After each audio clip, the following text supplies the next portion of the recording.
సుమిత్రని మెట్ల మీద నుండి తోసేసి కార్తీక్, దీప పెళ్ళిని ఆపిన జ్యోత్స్న.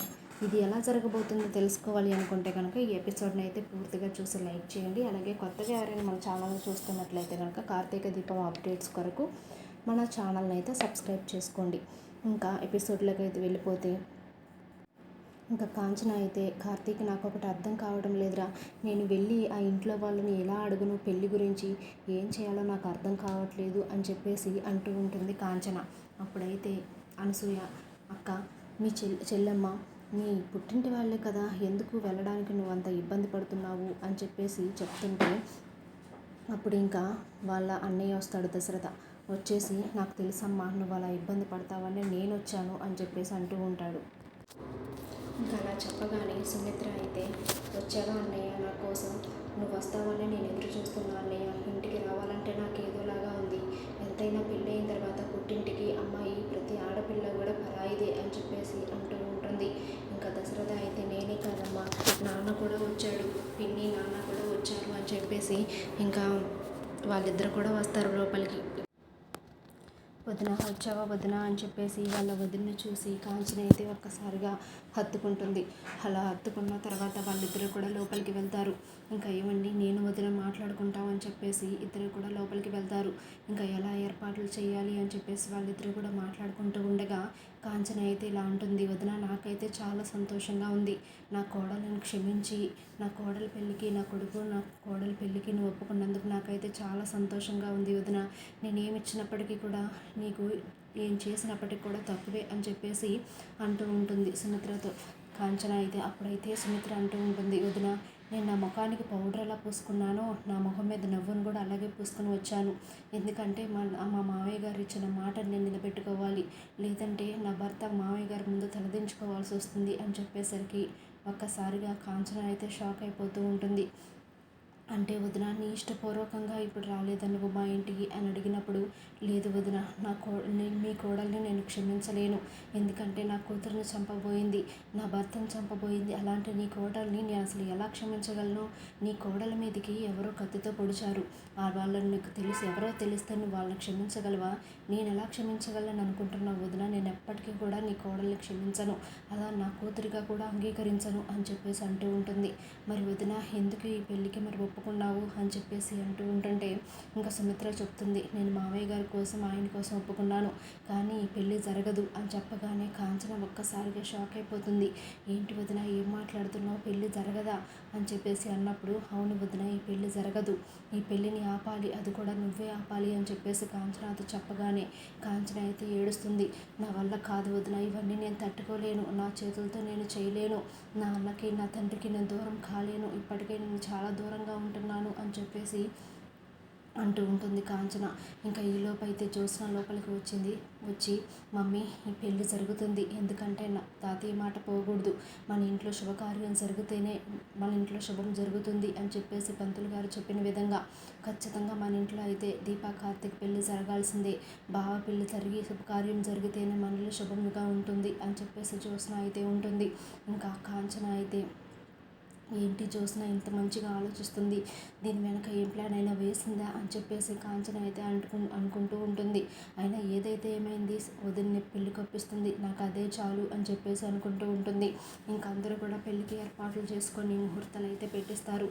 జ్యోత్స్న వచ్చేటప్పుడు నేను స్వామీజీని తీసుకొచ్చాను, పంతులు గారిని తీసుకొచ్చాను, మనం ముహూర్తం అయితే పెట్టిద్దాము, మంచి ముహూర్తం బావ పెళ్ళికి అని చెప్పేసి అంటూ ఉంటుంది. ఇంకా అందరూ కూడా హాల్లోకి వచ్చి సంతోషంగా ఉంటారు. ముహూర్తాలు అయితే ఖరారైపోతుంది. ముహూర్తం పెట్టుకొని ఇంకా అందరూ కూడా పెళ్ళికి సిద్ధమవుతుండగా ఇంకా సుమిత్ర అయితే మెట్ల మీద కిందకు దిగుతూ ఉంటుంది. అలా దిగుతున్న సుమిత్రని వెనక నుండి వచ్చి ఇంకా జ్యోత్స్న అయితే కిందకు తోసేస్తుందన్నమాట. అలా తొయ్యగానే సుమిత్ర మెట్ల మీద నుంచి కిందకు పడిపోతుంది. అలా పెళ్ళికి ఏర్పాట్లు చేస్తున్న అందరూ కూడా ఇంకా వచ్చేసి సుమిత్ర అని చెప్పేసి సుమిత్రని హాస్పిటల్కి అయితే తీసుకువెళ్తారు. ఇంకా అప్పుడు పంతులు గారితో జ్యోత్స్న అయితే చెప్పిస్తుంది, ఈ శుభకార్యం జరగకూడదు, ఎందుకంటే ఎక్కడైతే పెళ్ళి జరగాల్సిన ప్లేస్ ఉందో ఆ ప్లేస్లోనే ఈ ఇంటి మనిషి రక్తం చెందింది కాబట్టి ఇంకా పెళ్ళి అయితే జరగడానికి లేదు, పెళ్ళి జరిగితే ఇంటికి అశుభమే కానీ శుభమైతే జరగదు అని చెప్పేసి పంతులు గారు చెప్తారు. ఆ మాటలు విని కార్తీక్, దీప అలాగే పారిజాతం, శివనారాయణ, దశరథ వీళ్ళందరూ కూడా షాక్ అయిపోతూ ఉంటారు. ఒక పక్క సుమిత్రకి ఏం జరుగుతుందో అని మేము అనుకుంటుంటే పంతులు గారేంటి ఇలా చెప్పారు అని చెప్పేసి దశరథ అయితే అనుకుంటూ ఉంటాడు. ఇంకా పెళ్ళి ఆపడానికి జ్యోత్స్న ఇలాంటి ప్లాన్ వేసిందేమో అని చెప్పేసి కార్తీక్ అయితే చాలా అనుమానం వస్తుంది. ఇంకా కార్తీక్ తన అనుమానాన్ని దీపతో చెప్తాడు. దీప, నాకు చాలా అనుమానంగా ఉంది. అత్తయ్య పడిపోవడం ఏంటి?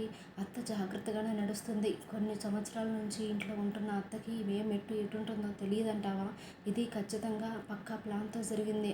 మన పెళ్ళి ఆపడానికి జ్యోత్స్నానే ఇలా చేసుంటుంది.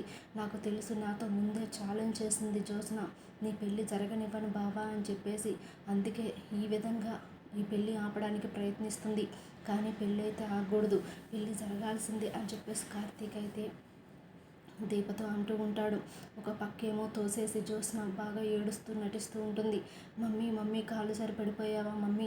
ఏంటి మమ్మీ ఇలా అయింది నీకు? కేవలం వీళ్ళ వల్లే ఈ పెళ్ళి అనుకున్నారు, అన్ని అశుభాలు జరుగుతున్నాయి ఇంట్లో, శుభం అనేది జరగట్లేదు అని చెప్పేసి తిప్పి దీప వైపుకి అయితే తిప్పేస్తుంది.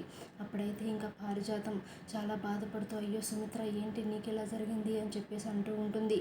ఇంకా డాక్టర్ని పిలిపిస్తారు. డాక్టర్ వచ్చేసి తలకు కట్టుకట్టి, ఎటువంటి ప్రమాదం లేదమ్మా, రెస్ట్ తీసుకుంటే సరిపోతుంది, కానీ చూసుకోండి జాగ్రత్తగా మెట్ల మీద నుంచి, ఇలా అయితే కనుక మన తలకి దెబ్బ తగిలే అవకాశం ఉంది, గతాన్ని కూడా మర్చిపోయే అవకాశం ఉంది అని చెప్పేసి అంటూ ఉంటాడు డాక్టర్. ఇంకా ఈలోపైతే ఇంకా అందరూ కూడా ఆందోళన పడుతూ ఉంటారు. అసలు ఏం చేయాలో అర్థం కావట్లేదే, ఏంటి ఇలా జరిగింది అని చెప్పేసి అనుకుంటూ ఉంటారు. ఇంకా కార్తీక్ అయితే చాలా బాధపడుతూ ఉంటాడు. మన పెళ్ళిని ఆపాలని అనుకున్న మాట నిజం చేస్తుంది జ్యోత్స్న. అయినా జ్యోత్స్న అనుకుంటే ఏమైనా చేయగలదు. నాకు తెలిసి ఇందులో పారిజాతం కుట్ర కూడా ఉంది అని చెప్పేసి వాళ్ళిద్దరూ కార్తీక్, దీప అయితే మాట్లాడుకుంటూ ఉంటారు. ఇంకా కాంచన దశరథ్తో అంటూ ఉంటుంది, అన్నయ్య ఏంటన్నయ్య ఇలా జరిగింది? రెండు కుటుంబాలు ఈ పెళ్ళితో ఒక్కటవుతాయి అనుకున్నాను. రెండు కుటుంబాలు కూడా ఈ పెళ్ళిలో ఉన్న కలతలు అన్నీ కూడా పోయి, అన్ని ఇబ్బందులు పోయి రెండు కుటుంబాలు సంతోషంగా ఉంటాయి అనుకున్నాను అన్నయ్య. కానీ నా కొడుకు కోడలు పెళ్ళిలో ఇలాంటి జరిగింది ఏంటి?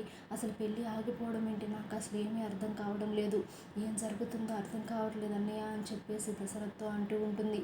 అప్పుడైతే దశరథ, నువ్వేం టెన్షన్ పడకమ్మా, ఏమీ కాదు, అంతా మన మంచికే అని చెప్పేసి, అయినా మన మంచికే, మన అదృష్టం సుమిత్రకి ఇంకా ఏం కాలేదు, అదే ఏమైనా అయ్యుంటే మనం ఏమైపోయే వాళ్ళము, సుమిత్రకి ఏం కాకపోవడం మన అదృష్టమే అని చెప్పేసి ఓదారుస్తూ ఉంటాడు కాంచనాని. ఇంకా సుమిత్ర అయితే కోలుకుంటుంది. సుమిత్ర ఇంకా కళ్ళు తెరిచి చూస్తుంది. అందరూ కూడా సుమిత్రనేమో, సుమిత్ర ఎలా ఉంది అని చెప్పేసి శివనారాయణ సుమిత్రను పలకరిస్తాడు.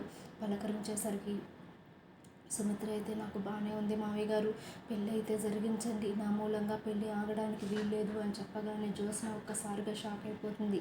మమ్మీ ఇప్పుడెందుకు పెళ్ళి? పెళ్ళి అయితే అవుతుందిలే, ఏం కాదులే, పెళ్ళి తర్వాత ఏం చేసుకోవచ్చు, ఎప్పుడు జరిగే పెళ్ళే కదా, కార్తీక్, దీప, బావ, దీప ఇక్కడే ఉంటారు కదా, ఇంకేంటి కంగారు అని చెప్పేసి అంటూ ఉంటుంది.